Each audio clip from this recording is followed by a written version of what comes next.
It's been more than a month since a blast rattled a quiet Chesapeake neighborhood. Thank you for joining us. I'm Anita Blanton. The explosion on Laferno Drive left one person dead. Tonight, it was a reunion of sorts out there. A member of the victim's family got to meet one of the men who ran inside the home to help. And 10 on your side, Geena Arevalo was there for this emotional moment. I'm sure none of them will forget. Exactly. So this explosion happened October 14th in the Deep Creek area of Chesapeake.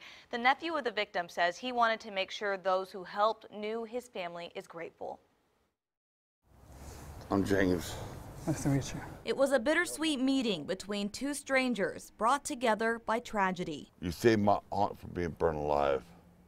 Thank you for that. James Mims was at the home with his aunt and uncle Don and Faye Berry when a gas explosion tore through the house. It just loud boom went off that rattled the entire house. 20-year-old Andrew Fontenot lives next door. A member of the Coast Guard, he had just moved in 2 weeks earlier. He immediately ran toward the fire to help.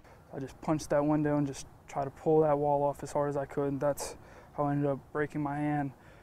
And then once we got in, I just seen her sitting there. We uncovered her, carried her out. The couple was taken to the hospital, but Faye died from her injuries. James wasn't seriously injured. Although the weeks after the explosion have been tough, James says he's found peace knowing someone put their life at risk to try to save his loved ones. You helped my aunt out. You went running in there. You're in the Coast Guard. You done your duty. Thank you. Thank you. Andrew says his instinct just kicked in and he'd do it again without a second thought. If something like that happened to us, I hope everybody would come help us. James says his uncle is still recovering and will be for some time. As for Andrew, he says his hand is almost healed and he's set to get his cast off next week. Geena Arevalo, 10 on your side.